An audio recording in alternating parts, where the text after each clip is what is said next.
Hi, guys. Hi. Welcome to History of a Haunting. I am one of your hosts, Carrie. And I'm your other host, Laura. And today we have a very special guest host with us, you guys. Please give a warm HoAH welcome to Matt and Josie Haas of Haas Paranormal. Hi, guys.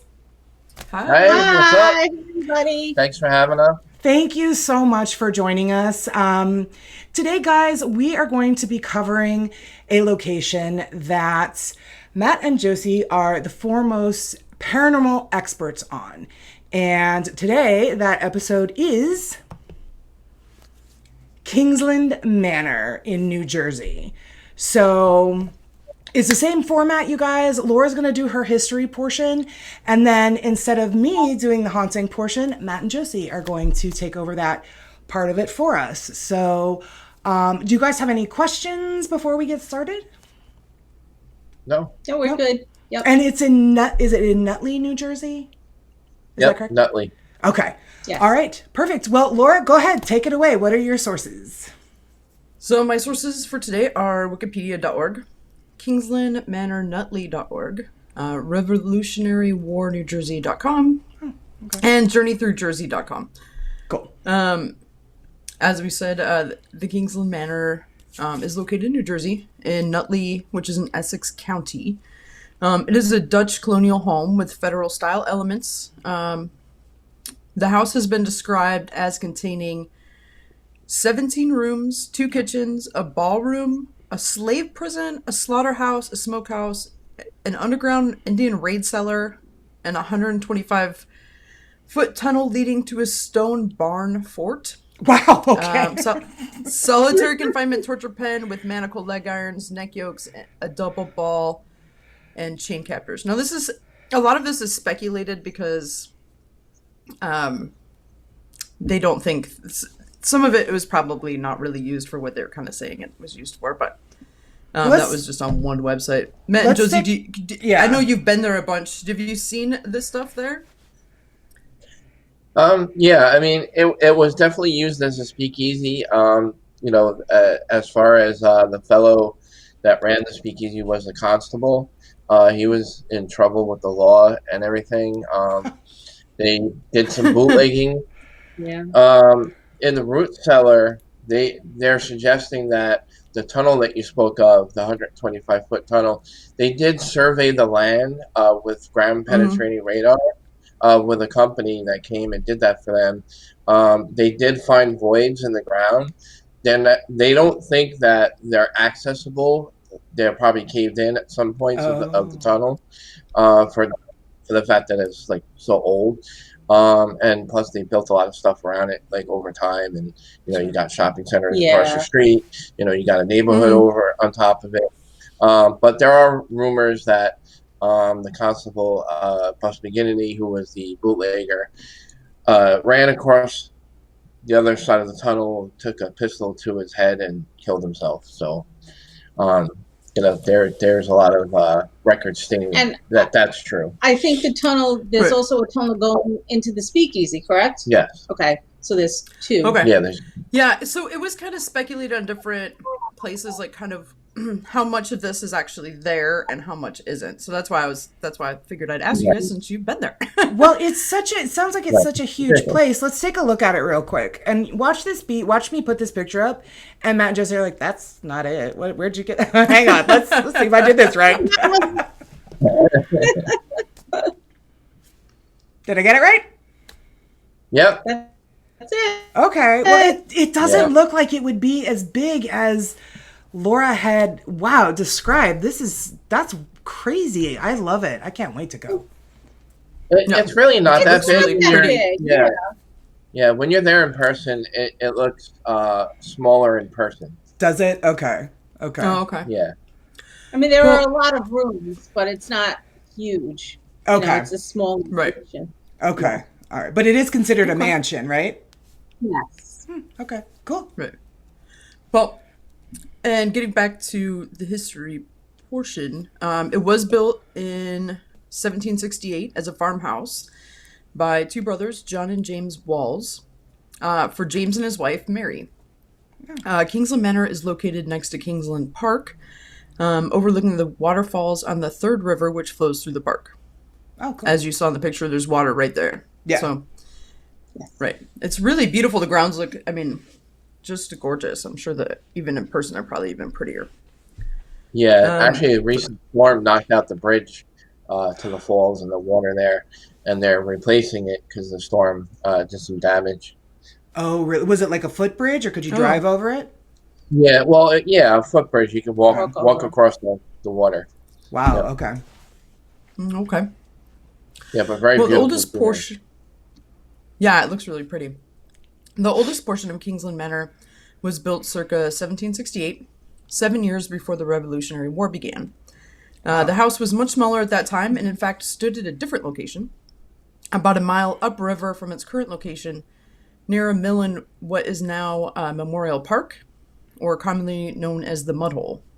Oh. Soon after that, right? Nice name. Right. Sounds lovely. Sounds lovely. Right? I have no idea why they brought it down river.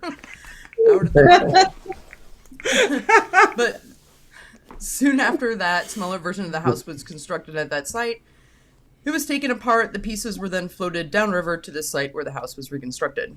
Oh, wow. Okay. Right? Yeah. So James and Mary continued to live at the house throughout the Revolutionary War years. The closest that I was able to find anything really related to the Revolutionary War was that they did say that the Continental Army retreated down what is now River Road in November of 1776. And the River Road is less than a half a mile from the Kingsland Manor. So it was likely that James and Mary Walls would have been aware of the thousands of soldiers coming by, and they may have come off the road and maybe wandered up to the house and such. But sure, if that's just speculation, there's no recorded information about the house, being involved in the retreat or, too much of the Revolutionary War. I would love to add that George Washington, there's another tall tale of George Washington coming across and being connected with the Kingsland family, because just recently a historic grandfather clock got donated by one of the descendants of the Kingsland family just recently, and it's almost intact, and they apparently got it from George Washington's side of things, and they've had it in their family for such a long time. Yeah. And they were like, can we send it to you guys? Can you guys take it? They didn't know what to do with it. And of course, Leon Kish, who's the historian there, was like, yeah, sure, we'll take it. Oh my God. That's cool. Fabulous. Yeah. Yeah, for sure. Yes. So speaking of the Kingslands, around 1787 to 1790, that's when Joseph Kingsland purchased property. During the Revolutionary War, Joseph had left the country to live in Nova Scotia, which implied that he was either loyal to the British or he was simply neutral and just didn't want to be involved in the war. So, but now that you're saying that grandfather clock, it seems like it'd be the latter, right? Like he was probably just neutral. Yeah. If they were getting stuff from George Washington, they were probably just trying to get out of the way. Right. So that sounds like a smart move. Well, I mean, you can't blame them. No, you really can't. Yeah, I mean, a lot of Americans weren't strongly pro-independence anyway. There was like a third were pro-independent, a third were loyal to the British, and a third were neutral. So, okay. Yeah, again, I know that the Kingsland did have some. I think his wife had a distant, like a cousin once removed type of situation to a famous general that fought on the American side, and some of their other family did as well. So. Wow, okay. I believe if you guys really want to get in depth with the history of the Kingsland family, I believe Leon has a link or some kind of genealogy information. A family tree. Yeah, there's like a family tree. Yeah. Okay. You can get super crazy with it, but. Wow, yeah. I mean, and going back that far too is. Yeah. Yeah, I mean, this is still, I mean, late 1700s. So. When Joseph did come back from Nova Scotia, he moved to New York City. From there, he purchased the manor and approximately 23 acres of surrounding property. He continued to live in New York for a while improvements were made on the manor. Him and his wife moved into Kingsland Manor in 1796. The Kingsland family continued to live there until 1909. Whoa. So Yeah, 3 generations, I believe. Wow. Okay. At least, yeah. So over that time, alterations were made, and like Joseph Kingsland. Somehow I messed up my thing. So he had gotten a contract to install wooden curbing in the city. That's how he came down there. I don't know what wooden curbing is. I'm guessing it's curbs made of wood. Kind of strange, but what have you? I mean, sure. So, yeah, why not? Hey. So when Joseph got the city contract, he needed an ample supply of hardwood and a mill to cut it. So remembering that the walls, the original owners, had a mill and the woodsland surrounding it, he came to Nutley and got the farmhouse and the lumber mill. Okay. So it did take him, 3 years before he could clear all the liens on the property, and 6 years while he fulfilled his contract to the city to raise the ceilings and plaster the walls to make the home what he called livable for his wife and children. Wow. So, wow. All right. yeah, clearly he's a city guy. He wanted, Seriously? like a little bit. Probably wasn't used too much to the country life. Okay. Had to make it fancy. Still rude. Right? Like, livable. Right? Yeah. It seemed like people had been living there for a while. It seems like it was okay, but Just Yeah. fine, yeah. But like, yeah. livable back then, like, was way different. Probably, yeah. Oh, yeah, for sure. So Joseph's son, Joseph Jr., partnered with his brother-in-law, Peter Morris, to take the sawdust waste from the lumber mill and turn it into paper. Joseph Sr. helped finance the establishment of the Kingsland Paper Enterprise. Adding to their fortunes, they branched out to grinding wheat and corn in a grist mill and selling ice. In 1821, Joseph Sr. died, leaving the Kingsland Manor and property to his son, Joseph Jr. Joseph Jr. continued the family businesses until his death in 1899. His sisters sold the property in 1909. So the Kingsland legacy, again, I said earlier, was 3 generations, couple centuries. At one point, they had partnered with a guy named George Lamont, and they became producers of safety paper. And I believe they were one of the first people to make the safety paper. Safety paper is, like financial paper where you use like with the watermarks, and it has security features in it. Okay. So at that time, that was revolutionary as far as like for the financial industry and banks and the government. Yeah. Yeah. So this became, obviously a big thing. We all use it now. Right. Yeah. Right? Like all our checks, that kind of stuff. Yeah, pretty cool. So, and as you were talking about, in 1909, a Chicago politician and lawyer named Dan McGinty purchased the Kingsland Manor to use the building and grounds as a training site for pugilists. Dan partnered with Bob Fitzsimmons, a professional boxer who was the sport's first 3-division world champion. So Diamond Dan was married to Catherine Agnes, and they had a child, Bernard Charles. Bernard, nicknamed Bus, was educated in the Nutley school system and graduated from the high school in 1919. Okay. In 1921, Bus became a constable in the 3rd Ward of Nutley. And by 1927, he was a freelance cartoonist for New York American newspaper. Oh, cool. That year, Bus, okay.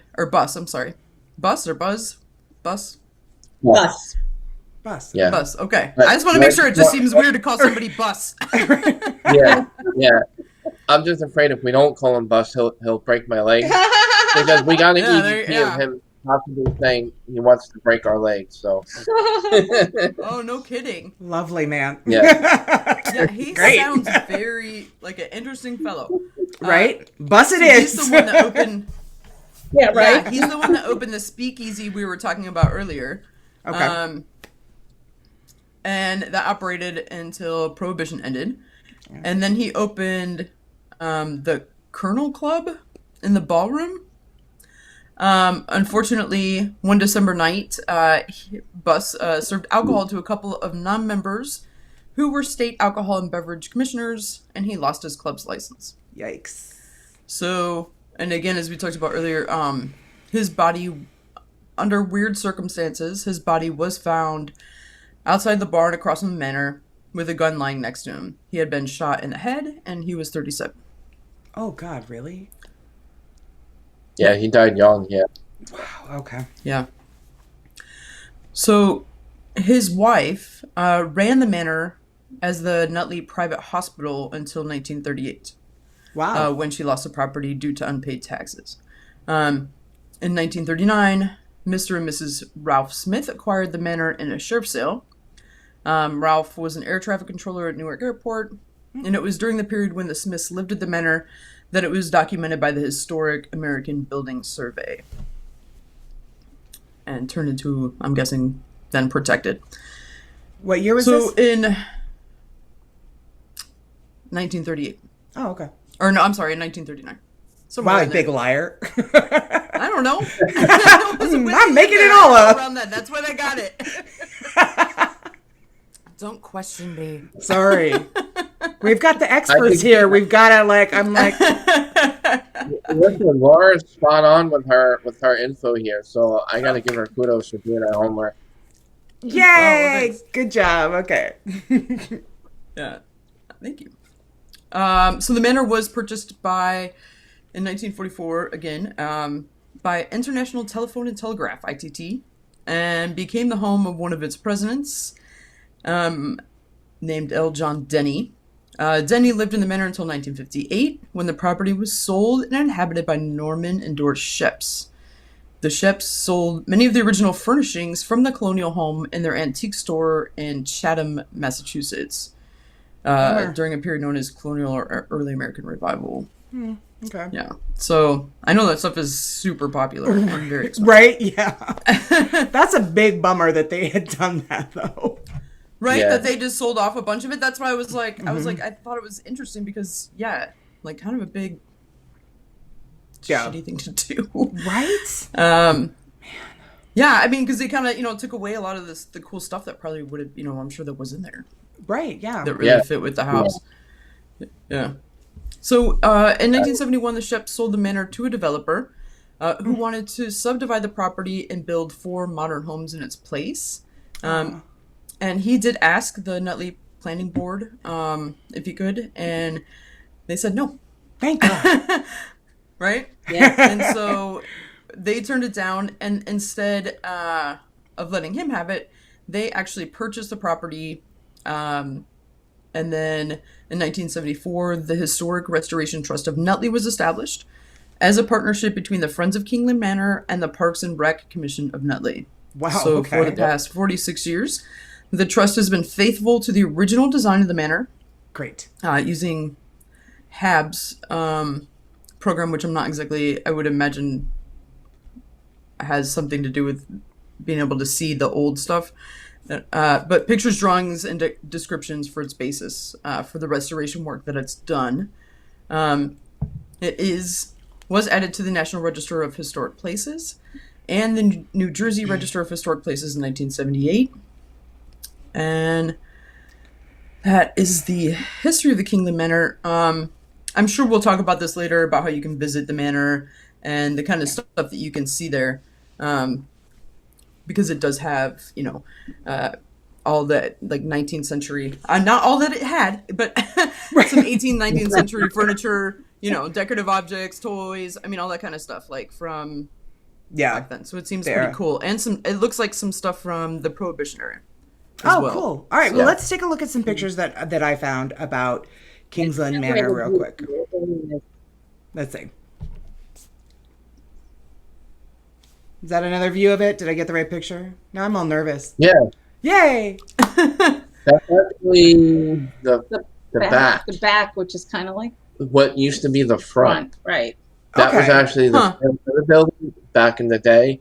When you pull up to it now, You're on the other side. you're on the back Yeah. side of it. Oh, well, that's interesting. Okay, well, then there's this picture that I thought was really cool. That is cool. Yeah, that's the one of the bedrooms on the second floor. There's like 2 beds in the back of that room facing the other way. So if you were to turn around, there's like a couple of beds on the other side. Okay. And they have this like funky looking witch window. Yeah, the witch window. Which like Oh yes, that's one has that's over here on the left. Yeah, it's and crooked. that in itself has its own superstition behind why people did that. That witches could not fly if the Side- window was Yeah, they would have to Sideways. Go, yeah, they Right. couldn't fly sideways. That's Right. cool. Oh, wow, Correct. that's pretty cool. Yeah, and then I found this one as well. Oh wow. Oh, yeah, I never saw that one. Yeah, I have not seen that picture actually. Yeah, so from February 22nd, 1890, grandmother Margaret Stewart Kingsland, great-grandmother Stewart, daughter Margaret Mallory. Is that Carol? And then mother Martha Kingsland Carol. I found that. Good find. Yeah. Great, thanks.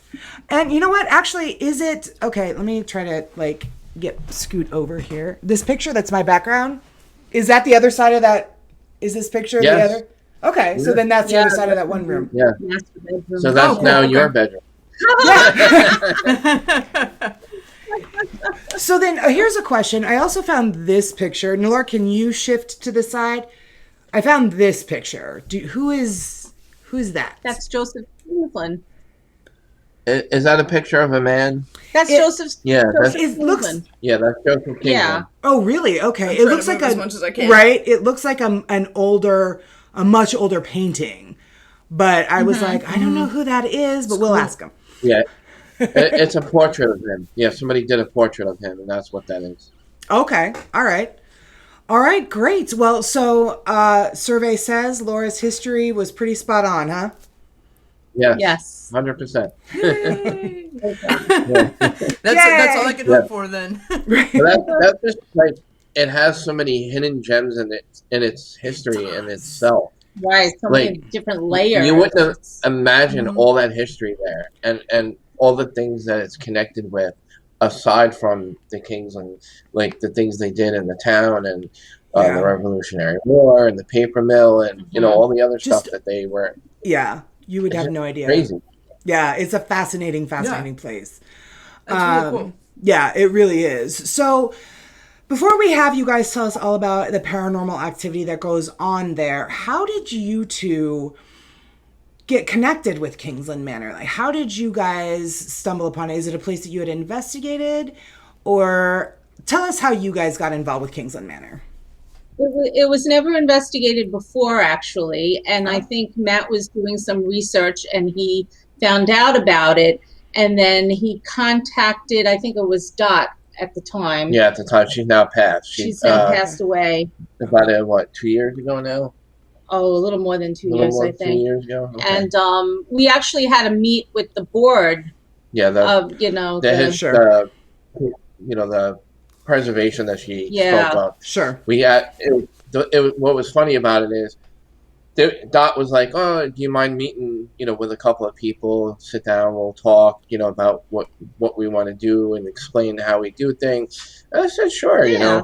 Yeah. I lecture in front of a big crowd, so I don't mind sitting down in front of a few people Right. and explain what we do." And I was excited. I was like, "Yeah, okay." So we show up, and the whole board is there. The room was filled. It was the whole Oh, wow. board. Yeah, Yeah, but they were so nice. yeah, but and they were nice. They were very Good. welcoming. And, they loved our ideas. Yeah, they loved our ideas because, as you guys know, like as paranormal investigators, like what you guys do on your side in your neck of the woods, Yeah. we try to help historic locations and raise money because they have trouble raising funds, and we try to help with their restorations with our public events. And, Yeah, and they rely on donations. And right. So it wasn't just Okay. a matter of us going in and investigating and opening it up to the public. It was a matter of this is a real special place to me and both of us. Oh, yeah. And all the things they do there. And I said, what can we do to help them? And this is what we've been doing with them ever since. That's wonderful. And how long have you That's guys awesome. been partnered with them?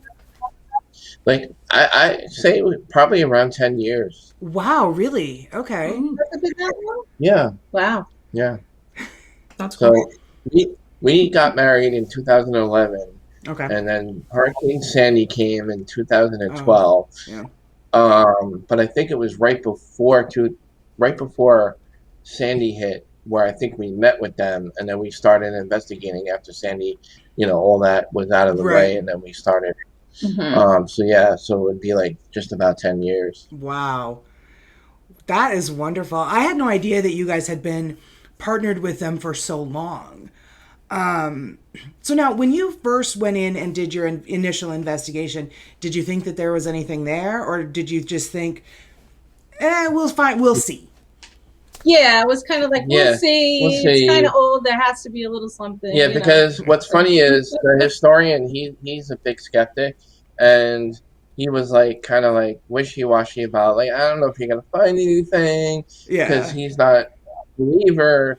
But there are other people that are part of their organization that are more interested in us finding something. Good, okay.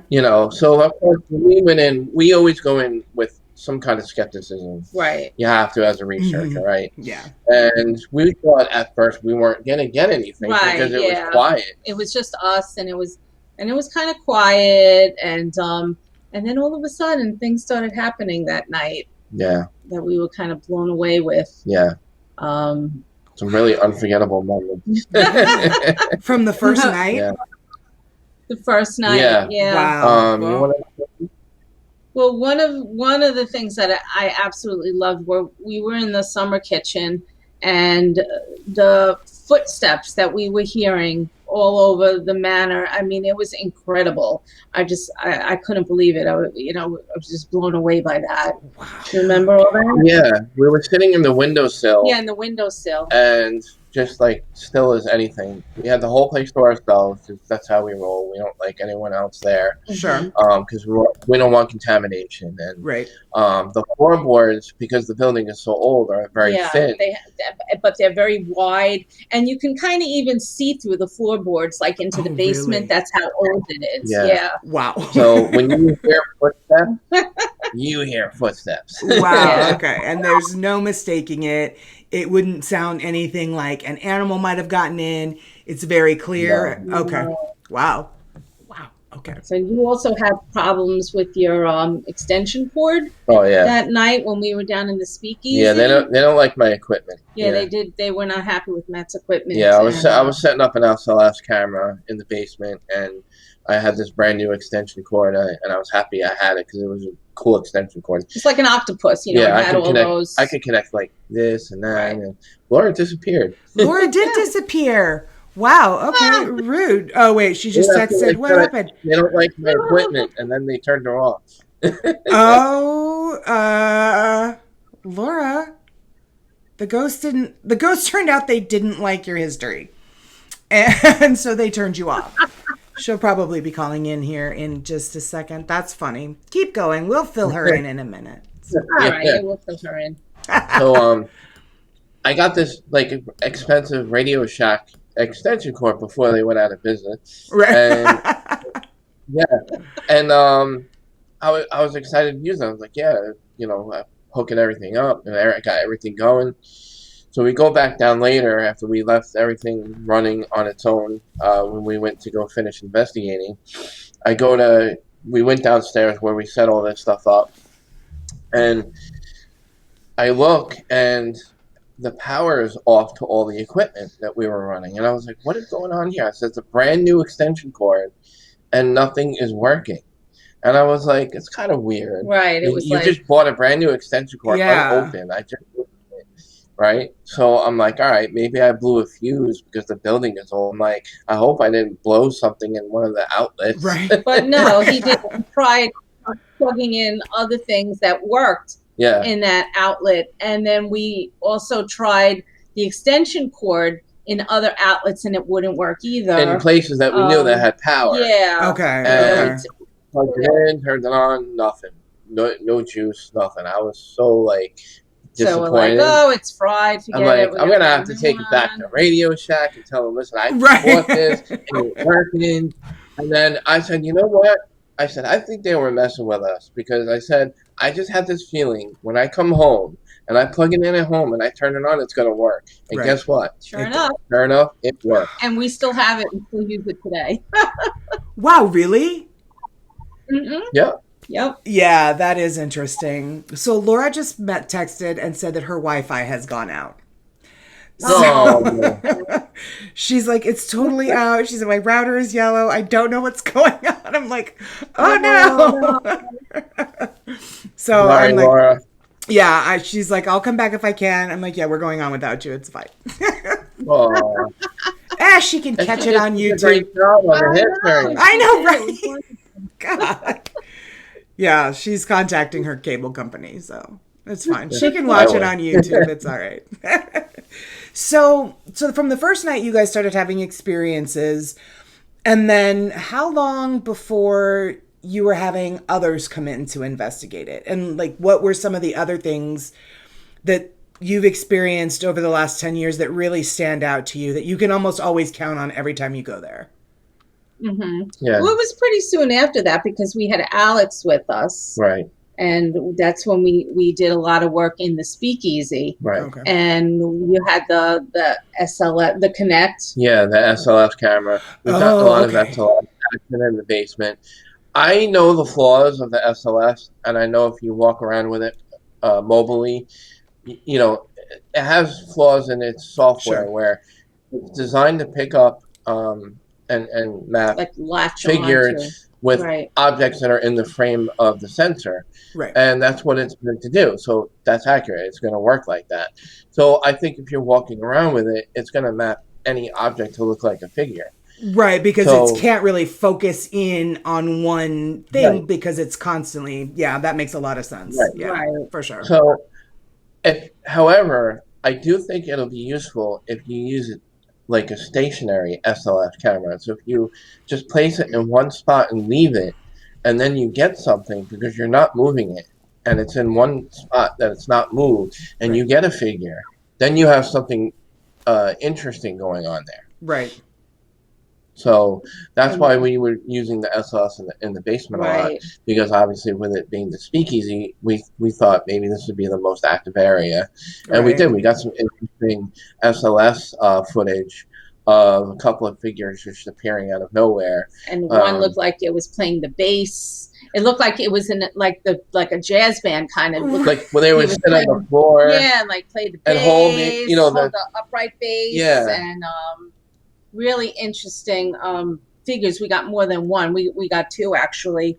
And then we also got two figures that it was a speakeasy, and it was bed stuff on there. Sure. Okay, and there were ladies of the evening for entertainment purposes. Sure. And we actually got two figures having sex. Are you serious? Serious. I would love to show you this footage. It was amazing. Yeah, but if you have children watching, it may not be appropriate. Privately, we'll show you. Wow. Yeah, absolutely. I have never and they loved it. Really. I have seen so much footage of people using the SLS camera, but I have never seen or heard anybody have an experience like that with it. I would love to see that. Yeah. Yeah. At first, we were like, "What?" Yeah. And then we were like, "Oh my god! Oh what my you're doing." God, that is beautiful because, again, like you said, capturing something like that is unheard of. Because we're like, Yeah. "Wait a minute. They're down on their knees. Wait, Yeah. what's going on?" I'm like, wait a minute. I said, first of all, they were on all fours. Oh my God. You can literally, now I don't want to go into detail, but Sure. let's just say that you can, see some motion going on. Figured it out. Oh man, Laura is going to be so mad she missed that part. Okay, so she just texted back and said that, it's down in her entire area. So we might not get Laura back, but that's sorry. all right. Yeah, no, that's okay. I love that. That's so crazy. That's so crazy. It was. It really was. Yeah. So what are some other common paranormal activity that happens there besides fornicating stick figures? Well, a lot of footsteps action. Mhm. You'll hear footsteps. Even Leon, the historian, has also reported hearing footsteps when he's the only one in the house. Really? Yeah. He'll say, and being a skeptic he is, I think it's great when you hear a I do skeptic too. say, Yeah. I heard stuff going on, and Yeah. I don't believe in this, and I'm like, well, how do you explain that? Exactly. Laura does bring a skeptic's perspective to our show. She wants to believe. She just hasn't ever had anything happen that has really pushed her over one way or another. So, I really enjoy taking Laura with us when we go and investigate places like Trans-Allegheny and the old hospital on College Hill, because unfortunately she couldn't make Trans-Allegheny, but she did have some experiences at the old hospital on College Hill in West Virginia she couldn't explain. And they actually happened to her when we were doing our Facebook Live. So I really, and she didn't write it off. She was like, I cannot explain that. I know what I heard. I know what was going on. I know the situation and where everybody was. And we heard a ventilator. We heard like an oxygen machine. She and I both. Oh, wow. Wow. I'd love to go And there. yeah, it's an amazing place. It's really amazing. And she's like, I can't explain it. So she's, she likes to expose herself to that kind of stuff because, like I said, she wants to believe. She just hasn't had anything happen.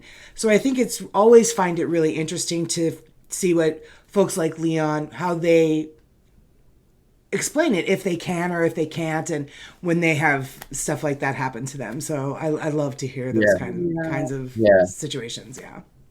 Yeah, and then we've had other investigators that we work with in our small circle of para friends that we work with closely, like Ron Iacovetti, Lourdes Gonzalez of Entity Voices, Gagnac Paranormal, and then we've had Secret Club of the Paranormal there with Simonellis, and Sure. we've had even Giuseppe had his SLF pick up a figure in the speakeasy as well. So knowing that other people's equipment has also picked up stuff aside from our equipment, right, just validates things even more. Absolutely. I think, and I think that's so important too, because we have so much criticism and disbelief and all of this stuff lobbed our way all the time, that of course they're going to be like, well, your equipment is rigged and you've got it set up for this, or you've done this or done that. So it does help just sort of validate and kind of back up our evidence that we may catch when another group is using their evidence, their equipment. And I think that's really important because we're constantly having to defend our captures, right? We're constantly having to justify everything down to the kind of equipment we use. Hey, maybe they rigged it, maybe they this, maybe they that, Right. So it just goes with the territory, but it is so important when other groups, just like a theory, you know what I mean? You try an experiment, this is your hypothesis, this is the end result of it, and if other people can come in and test the same thing and get the same and response, replicate it, that is essentially what we're trying to do. So I think that's wonderful. I think that's really wonderful. Yeah.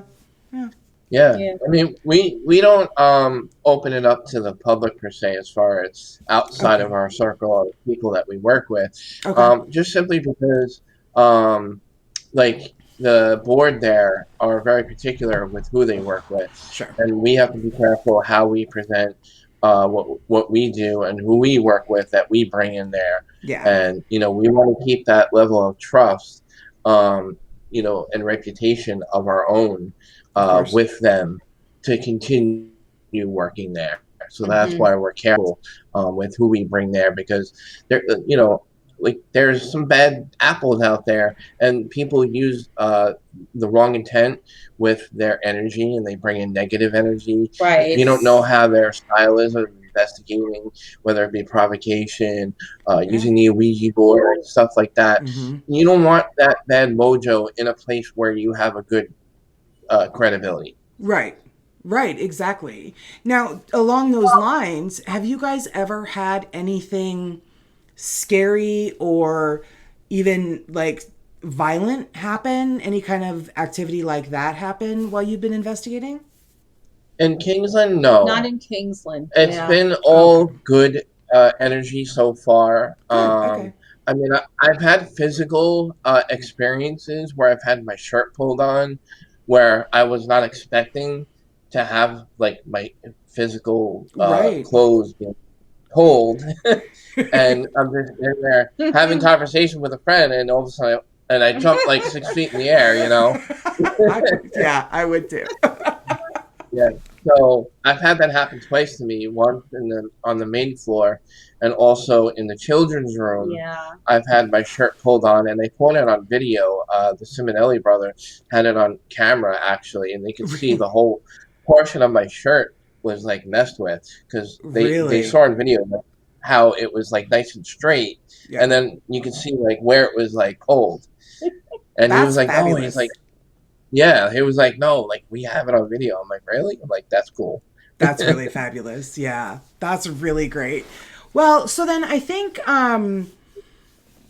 that's really good to know because I think a lot of people they think that every haunted location, be it Alcatraz or Trans Allegheny or, like Winchester or even the Phelps Dodge Hospital, the 1910 jail, I think everybody just sort of thinks every place has a bad, scary entity. And so I think it's really important that we are like, we talk about the locations that don't, sometimes they just have spirits. Sometimes, Right. Yeah. it was somebody's Right. home for such a long Yeah. time.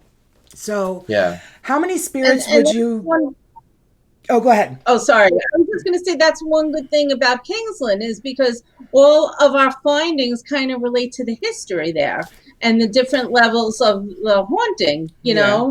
Yeah. So that's Yeah. what's amazing. And that's what I love about working with Leon too, not just as a skeptic, but him being such a well in-depth historian, knowing the place very well with all the records, all the information he's Yeah. collected over the years.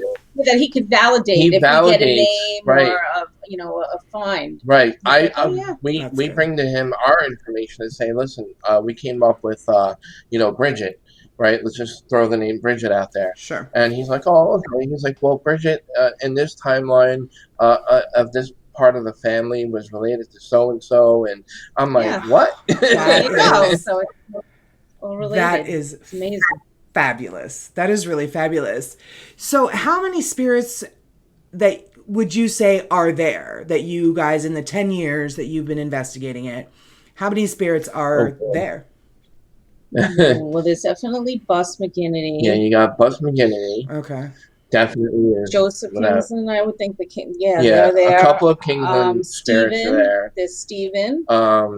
He The comes through chefs. every time. Stephen actually has his name written on the staircase going into the basement. He scribbled his He name scribbled on his the name stairs. when he was living Oh, there. really? And we didn't know about that until later on. And then we started getting this Stephen Yeah, coming he through. kept coming through. Stephen. I'm like, And then who the heck is Stephen? And of course, Liam comes along and goes, shows the us. chef. He was the son of the chefs. And he's deceased. He's passed. And he's like, I believe you guys are getting Stephen Chef. And he showed us where his name was written in the basement. Yeah, And which that is was cool. amazing. Yeah. That is, I love that. I think that is so fabulous. Okay, so we've got Bus, we've got Steven, we've got a couple of the Kingsland family members. Any others? And we also have Dot, who I think is there now because Dot was one of the board members. She recently passed away, but she poured her heart and soul into this into Kingsland Manor. Oh, And if it wasn't for her, like we wouldn't be even there at all. And I I love think that. she makes it known a couple of times when she's there. Leon said he's got a Ring camera on the front door, and it went off once, like the motion sensor picked up something, and they got an anomalous figure going across the front door in front of the Ring camera. And he goes, you know what? He's like, I think that was Dot trying to say that she was there. And there was another instance about another alarm situation where the alarm came on a certain anniversary of her. Right. And it was on the day of something. and he was like, again, he felt that was not. I love that. I think that's wonderful. Yeah. Yeah. Yeah, I Yeah. think that's wonderful. Wow. Yeah. And I think we get some people coming through the speakeasy. I think we kind Yeah. of get, I mean, for sure. I always get like the gangster feeling. I Right. always get that gangster feeling. Well, he had a No. right-hand Okay. man. Okay. All constables or authority figures Sure. or speakeasies all have a right-hand man that takes care Right. of the dirty side of the business. Mhm. And I believe Leon does know who he is. I have to kind of backtrack a little. I don't remember his name. Yeah. But I believe he is there, and I think he's the one that has the vulgar language. And I Yeah, think he's the one that's possibly a little more negative because of the business he was into. Yeah, they're the rough. darker Yeah. side of the business. Wow. Well, I mean, that stands to reason, though, right? Right. Mhm. Yeah, that just stands to reason. So what do you think are the most haunted, or what is the most haunted room or area of the manor? Is it the speakeasy? Yeah. Hands down. Yep. Yeah. Is it? Okay. Is it? Yeah. Wow. But what I want to point out too about Kingsland is, aside from the speakeasy, is in theory, of course, the idea of things that fuel paranormal activity are the environment, right? Right. So certain parts of the environment are conductors to paranormal activity. If Right. you look at the location that Kingsland is in, behind it you have a body of water, Yes, Mhm. true. you have limestone, and you have quartz, which are all fuel for paranormal activity. Mhm. Yeah, that's what Laura and I call the trifecta. Whenever we're going over a Yeah. location and they have those three things, we're like, yep, that's it, haunted. It's just, yeah, it's just, and the more you do research and the more you study the paranormal field, the more you find out like what is the conductors of energy. Plus, of course, like if there's, a storm, barometric pressure, any kind of thing. I found it's so fascinating in my training that I'm learning about all of this other type of stuff where a lot of people are like, well, if it's haunted, then people must have died there tragically and it has to, been murdered or whatever. Not necessarily, right? Not necessarily. Yeah. Right. So, Not at all. yeah, it's Yeah, such a I think- fascinating study, this field. Yeah. I just love it. Yeah. Not to. I don't want to jump off the topic of the show or No, your no, show, no. but just- That's fine. But just to add to that, like our feeling is, we tend to, which I know a lot of people are, don't always think it's a good thing to communicate with spirit in your own home. We do our own sessions with ITC in our home, but with good energy. We want to communicate with good energy, good things, good spirit, and we've gotten incredible responses through ITC in our own home from spirits that aren't even from our location, that are from buildings that are right down the road that are 5 minutes away. Really? And for me, I think if you give a spirit opportunity, they're going to grab that opportunity to communicate with whatever means that are there that you're offering to them, and they're just going to come through. Mm-hmm. Yeah, I tend to agree. I think that one of my closest friends is clairaudient, and he hates it. He really hates it. But once they find out, if he even acknowledges them even a little bit, once they find out that he can hear them, they're all coming in from everywhere. It doesn't matter. I mean, he may not know them. Right. They may know somebody that he is like happens to be standing next to in a store. If he acknowledges that he can hear them, then they will not leave him alone until he.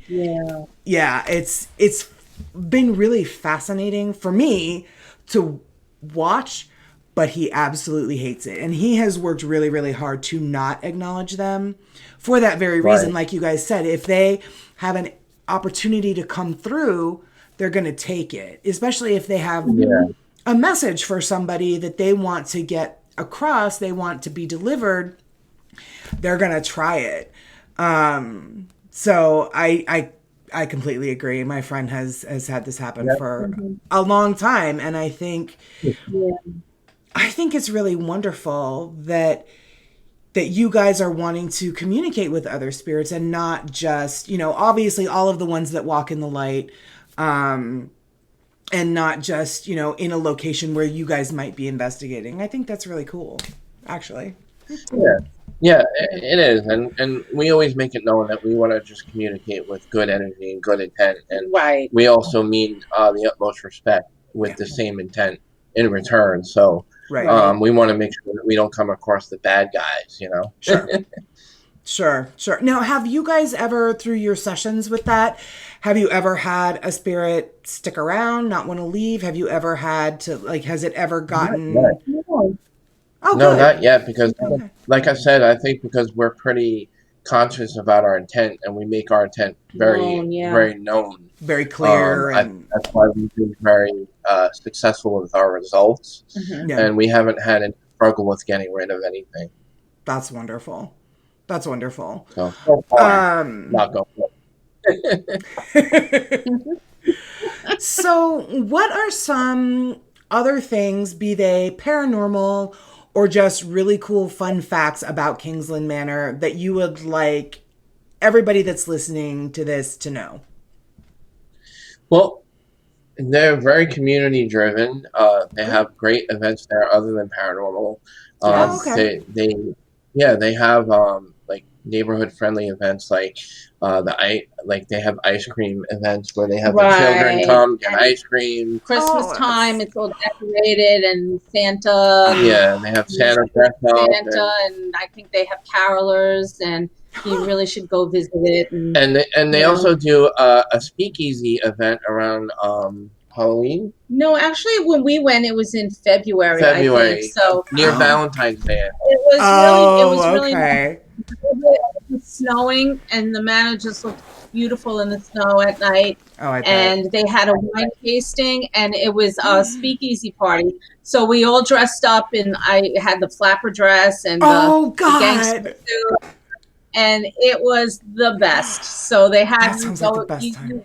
Go around the manor, and they had hors d'oeuvres and wine tasting. Yep. And then you go down into the speakeasy, and Leon had hired actors. Right. And you have to know the password in order to enter. You have to know the password to get into the speakeasy. So just like an actual speakeasy back in the... They wanted to make it feel authentic. Right. So, you got your fake money, and you got a cup of bourbon, and all of a sudden, and people were dancing, and then all of a sudden the cops raided. The raid came. And they everybody the had sirens to flee. going, and we all had to run outside and to the that is and run from the cops. It was great. Yeah, that was really. I highly recommend that. If they ever do that again, definitely. Yeah. Go. Oh my God! That sounds like so much fun. It was so much fun. I just enjoyed myself.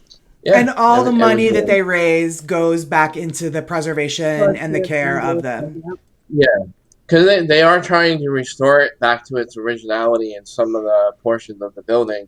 Great. And especially in the speakeasy, they're trying to make it look authentic like it did back in the day. They're trying to preserve all Bus's cartoons on the floor. Right. He has his cartoon drawings all over. They restored the bar. It's amazing. Yeah, it's just, the work they've done is just, really great. Yeah. So now, you had mentioned earlier in the episode that you caught an EVP of Bus saying that he was going to break legs. Does he see what they're trying to do with the speakeasy and with his drawings? Have you captured any EVPs? Does he approve of what they're doing? Anything like that? That was the only first time that I've gotten really anything. Yeah, break his legs. As far as if you would take that as a threatening kind of, statement. But I don't know if that would. That was him per se. It may have been. It could have been his right-hand man who was more part of the business. Okay. That may have not liked how we were approaching things at the time. Yeah. Let's face it, they're unaware of our devices and our style and how we approach our conversation. This is not the 1920s anymore. Yeah, and this was earlier. We got this EVP earlier when we first started investigating there. Now I think they kind of know us, and we've gotten even Great. piece where they call Matt the boss man. Yeah, So I'm Love the it. boss man. Love Yeah, it. and Gerard is the copper. yeah, and Gerard is the Yeah, copper. Gerard Simonelli. Whenever he's there, they call him the copper. Oh my, this place sounds like the best. Well, for those folks that have not seen the episode of Entity Voices Paranormal Evidence, can you guys talk a little bit about the investigation that they did there with you and like some of the stuff that stands out for you on that night? I like it. Well, again, I think we had all the best time when we were down in the speakeasy, and Okay. Ron Iacovetti was running all his radio equipment and stuff, and the things Okay. that were coming through were pretty, Amazing. like pretty relevant. I mean, if we had also asked like how many living people were in the room, Okay. and it gave us the number. But it was off by one. But it was off by one. But However, then someone pointed out that there was a mannequin in the corner. So they may have thought and mistaken the mannequin for a living person. And then we asked the question again. And it corrected without the mannequin, and it corrected it. It was spot on. Wow. So, and it said everybody's name. It said Matt's. It said Tony Rathman. It actually said Iacovetti. Yeah. Did it full really? last And if name. anybody actually saw the video yet, Lourdes was like saying dance fool or whatever, and Ron was dancing. And then later on, out of the radio, it said dance fool, and and it had said his name, and Ron was doing his little dance. I mean, it was just so much fun. I just wanted to see Ron dance. I mean, I kind Lourdes of was like, agree. now you have to dance. So That is fabulous. So it sounds like there might be kind of a combination of intelligent and residual hauntings there. Yeah. definitely, yeah. Yeah. That is Absolutely. absolutely fabulous. Oh, Yeah, my because God. they got amazing audio, and I'm glad. Yeah. And Tony Rathman got a chance to use the equipment that he builds. Right. With the stuff that he got, he brought it out. He used it. He got his name through there. And what else happened? Cherie saw shadow figures Yes. walking back and forth by the doorway. She was not the only But she one. wasn't the only one. I think Lourdes saw also. Yeah, which is another frequent thing that happens there. Really? We would be in the speakeasy with the door closed. The light would be on the other side, but the lights would be completely Same. off in the speakeasy. Okay. And then you would see like as if people were walking by the door, causing a shadow to go by in the break of light underneath the door space. Whoa. Wow. Yeah. That is, oh Yeah. my God. This place sounds And I really think, phenomenal, you guys. Laura Simonelli, who has been there before and has been mainly comfortable there, she felt a little uneasy. I think she heard something, a growl or a voice or whatever. So when she was going upstairs, she had her husband go upstairs with her because she Right. felt a little Uncomfortable, because of right? Yeah. Right. Yeah. But she's kind of, She's also new. and in she's the intuitive investigation. somewhat. Right. Oh, okay. So, but she Yeah. doesn't really tap into it like we do. So I think she's a little nervous about Sure. getting into that part of her abilities. Yeah. And I think she's more scared of bringing that into her life. Right. Right. Because she doesn't know a lot about it. I mean, she knows a lot about it, but I don't think she wants it. Yeah, that's entirely possible. There's a lot of I know Archie, who was my host of the show prior to Laura taking over for him when he left. He didn't like that kind of stuff either. So we had done a podcast event down at Phelps Dodge last year, where we took our top friends and fans and we went down to Phelps Dodge. We recorded an episode all about it, just very much like we're doing right now. But then afterward, everybody got to go and do an investigation of the hospital. And Archie was like,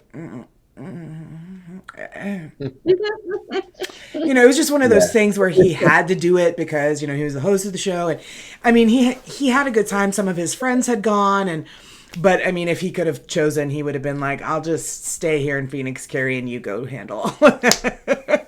Yeah. Yeah. Yeah.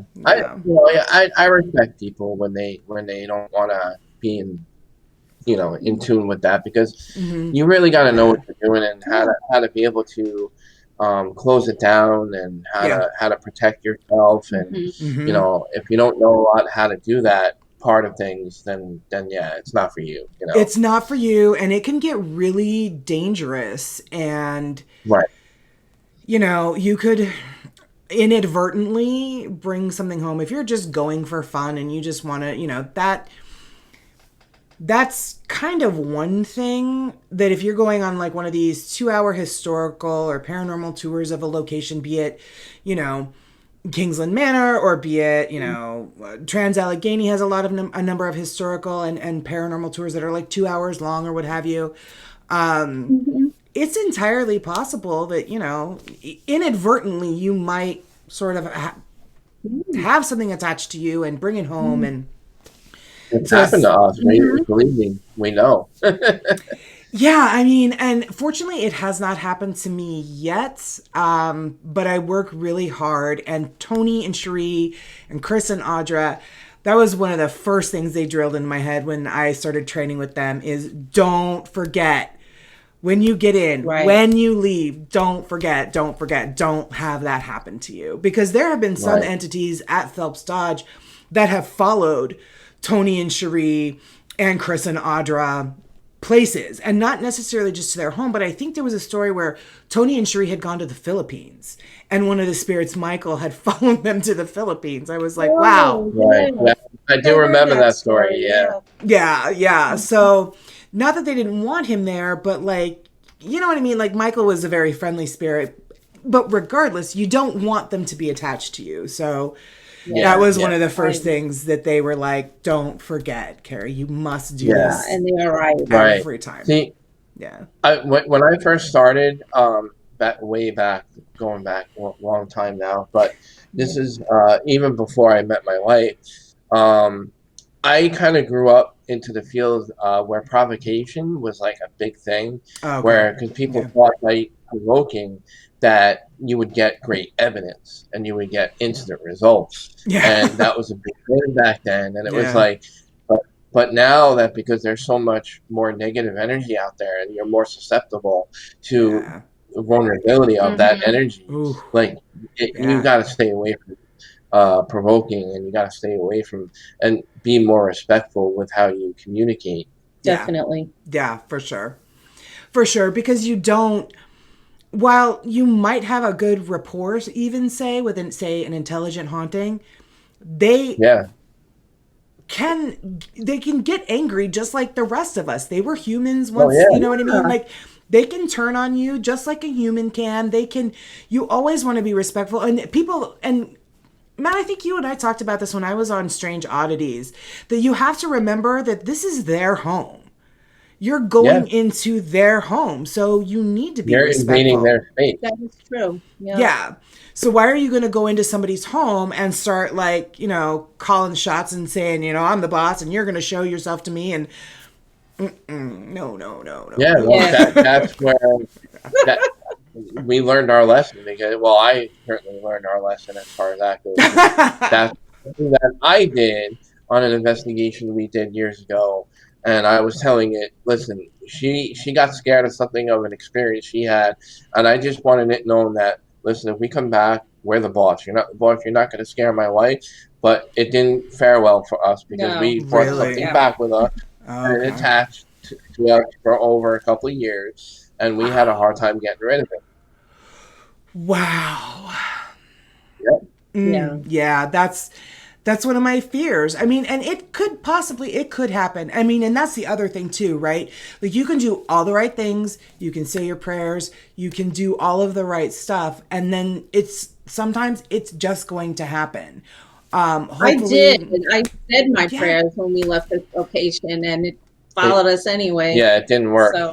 See, and that's the thing, is that like, hopefully it isn't something, and the fact that it stayed with you for years, that's so wild. That is so wild.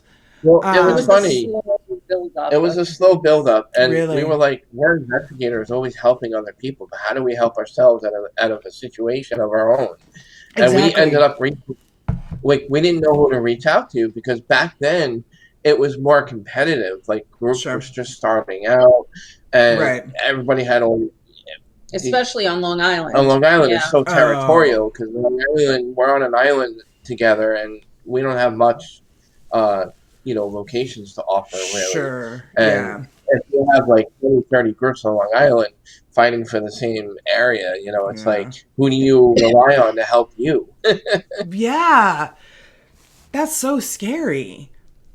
Yeah. Right. The idea is really scary, especially if like you're in that situation, and like, for example, me and my family, we don't belong to a church. We were all raised Baptist, but we wouldn't have any idea of a church to go to.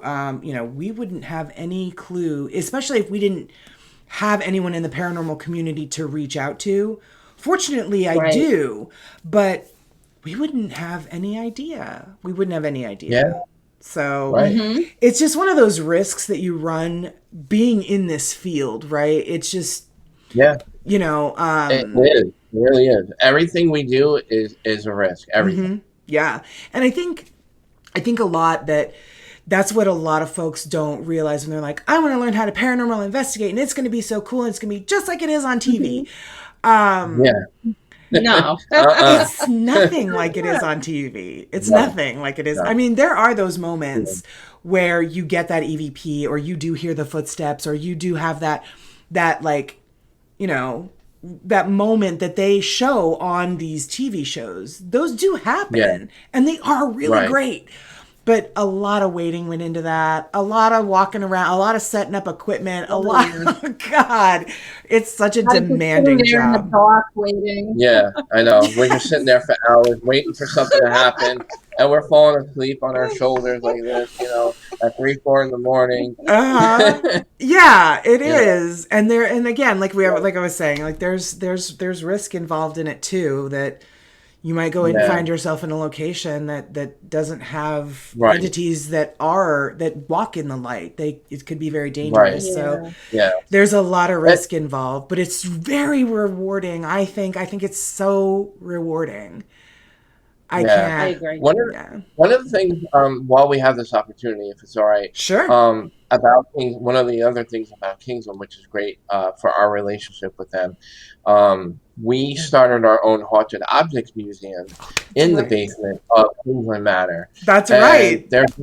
Right, but since we've gotten into the discussion of TV shows, there's a lot of misconception and misguided information regarding how energy is attached to objects. Yes. And so, like, there's a lot of people who are afraid of, bringing items into their home or to their museum. But I can assure people that what you see on TV is for ratings, and they need to embellish that side of the paranormal, because without that embellishment, making it more darker, making it more scarier, making it more evil, making it all about demonic, that's TV. And the things that we collect, so far, not one bad thing has ever happened at Kingsland. Not one bad thing is going to happen. And it's not going to happen, right? And people have to understand that also an object can't harm you. It's the person using the object and their intent. It's the intent. Yes. Okay. Yes. So, and I get that question a lot. And there have been times that I've reached out to you, Matt, and been like, hey, my friend has this doll, or hey, I've gotten this question. And that's what I've been telling them, is that it's not necessarily that the doll is haunted, but there's an entity that's manipulating it. Exactly. To get your attention. And now that they've gotten it, so it doesn't necessarily, like, you can send the doll to Matt and he can bind it, but that doesn't mean that the situation and the occurrences are going to stop, because 9 times out of 10, it ain't the doll. So Yep. I think I'm glad that you guys brought that up because I think it is Yeah, a very I wanted to important bring them up, misconception. Yeah. Yeah, and then not only that, like when you remove the items from that location where it's causing havoc for that person, Mm-hmm. when you remove it, that havoc is going to die down because it was more attached to the person's energy, and the Yeah. energy at that location is what was making it more active. Yeah. And For sure. so when you care for an object and you bind it and you put it away and people aren't using those objects anymore, Yeah. nothing's gonna happen. Right. Yeah. So nothing is going to happen at the museum. Right. So. That's wonderful. That's really wonderful. Yeah. But we're not just collecting objects just for for giggles. We're Right. also telling stories of the object of the people who Right. own them, Mm-hmm. because to That's so us great. there's more to it than the object. There's background. There's whoever Yeah. had it, and how it went from that place to the next place is also a journey and a story. And a And we're story. trying to collect that Yeah. information in between and give it recognition. That's wonderful. So now tell me, you guys are still accepting any objects that people might have or want to donate to your museum. Is that correct? Yeah. Sure. Okay. Yeah. How can they do that? Yeah. Well, they can reach out to us through either our website or email us directly. Our website is haasparanormal.com, Okay. HAAS paranormal.com, Okay. or you can email us. It's basically the same thing. It's haasparanormal@gmail.com. Or Okay. Facebook. You can get in touch with us Yeah, on on Facebook. I have a public Facebook page, Matthew J. Haas. Okay. You can reach me there. Or on our Haas Paranormal Facebook page. You can also reach us there. Okay. And, give us an idea of what's going on with it, and, we'll give it a home. Okay.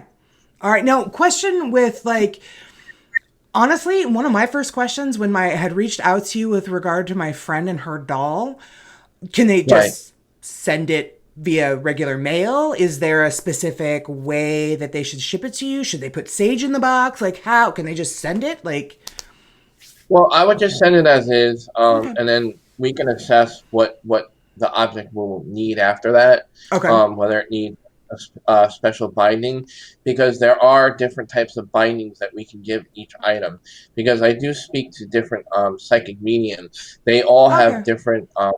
different ways of binding certain things depending on the energy that's with that item.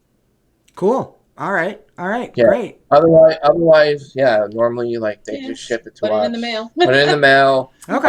I have to personally drive it to Kingsland because I'm not allowed to keep haunted objects at our home. No, I mean they've been here, but then Yeah. They're not here long. Yeah. We don't have the storage. We don't. That's great. Okay. Yeah. But that's what's great about Kingsland. They're giving us that whole other side of the basement to kind of store our things. So. That's wonderful. That's I really wanted wonderful. to keep them on my dining room table for 3 months. So. Yeah. All right. Well, now you, Matt, you have a couple of other different entertainment projects and podcasts of your own. Would you like to go ahead and tout those now? Yeah, absolutely. Thank you. Yeah, Strange Oddities podcast is back. I took a little hiatus break because when you podcast for a long time, you kind of, need to take a break sometimes to, in order to take a leap forward, you got to take a step back. Right. And I had to do that. But I'm back, and it starts up live again October 7th. Those are tuning in. October 7th is my return date. I'm going to have bigger guests than I had before. I'm going to have really diverse topics than I ever had before. That's such wonderful. as we're going to have, which I'm really excited about, a 2-hour Titanic special on Strange Oddities podcast. I'm going to have listen to this. I'm not only going to have a Titanic historian from the International Titanic Society, I'm also going to have the of a surviving person from the Titanic. She's related to the unsinkable Molly Brown. No way! Stop it! Yeah. And I'm in like heaven. Oh my God. This is going to be so great. Now, Yeah. is this your first episode back, the Titanic one? No. Okay. October 7th, I'm gonna have an author, Mark Marabello. He was on the hit TV show Ancient Aliens on the History Channel. He was cool. also on America's Book of Secrets. Okay. He's written books on secret societies.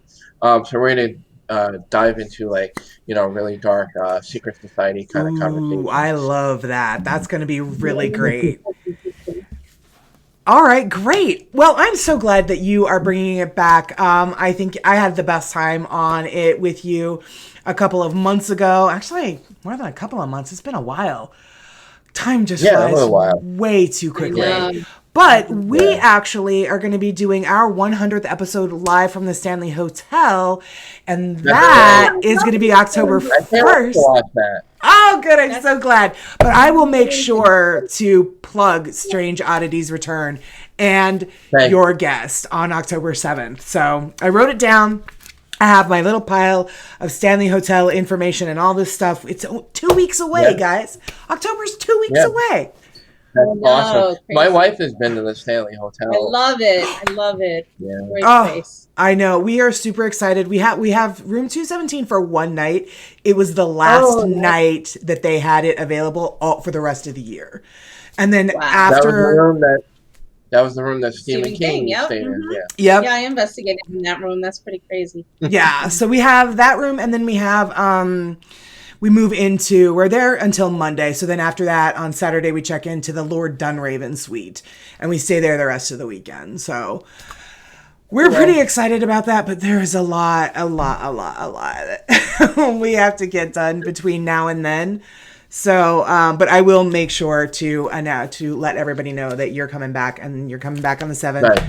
And you have Mark Marabello is going to be your guest. And how can folks find out a little bit more about Kingsland Manor, aside from like the sources that Laura talked about before she ditched us entirely, or before the cable went out in her area? They do have a website. I believe it's kingslandmanor.nutley.org, I think, if I remember correctly. I can also send you the web address if that's not accurate. Go take a tour. Yeah, take a tour. Go during the holidays. They do have tours. Great. Okay. And whatnot. So yeah, it's a lot of fun. Aside from the paranormal stuff. Right. Yeah. That sounds amazing. All right. Well, is there anything else that you guys would like to let our listeners know, either about Haas Paranormal, Strange Oddities, Kingsland Manor, anything? No, I just want to throw out there real quick is I love working with you guys. Thank you for having us on the show. It's been a pleasure, and also working with Chris and Chris Allgood and Audra Keeler, working with Anya Cavetti, Lourdes Gonzalez, Tony Rathman, and Sheree. It was great meeting them. It was great meeting Tony Rathman and Sheree in person. Having the opportunity to hang with them for the night was just amazing. We had such a great time. We did. It was very amazing. I think they know by now how much I respect them and what they do. And I just, I speak nothing but great things about them. And I enjoy every minute I get that we have to be on their show, and vice versa. And you know what? They have nothing but wonderful, wonderful things to say about you guys, about Strange Oddities, about Kingsland Manor. They came back and just raved about the entire experience, the moments that you guys shared, the things that they had happen, the education that you guys gave them about Kingsland Manor. It really, really made it an amazing experience for them. And they have just been raving about it ever since. So. They should really watch this episode of your show, because Laura did such a great job. And if they really want to know more, they need to watch this episode of your podcast. Wonderful. I will let them know. Well, I think we are going to go ahead and call it a episode. We've had tons of technical difficulties, but that is very much in keeping with History of a Haunting, guys. It wouldn't be us if there weren't fuck-ups left, right, and center. So on behalf of Laura and her sad Wi-Fi, I definitely want to thank you, Matt, you, Josie. You guys are just the loveliest people, and we are so grateful that you joined us for this episode. We will let everybody know where they can find. You're so welcome. Thank you so much for coming on. We'll let everybody know where they can find you, where they can find out more about Kingsland Manor. I think some of the holiday stuff that you guys have planned, that the Manor has planned, I think that would be so much fun to go and see it decorated for Christmas, and hopefully they'll do that speakeasy thing again. I think that would be really, really fun. As always, guys, you can find History of a Haunting podcast on Facebook, Instagram, Twitter. We are on the TikTok. Laura and I have personal TikToks at HoAH Carrie and at HoAH co-host Laura.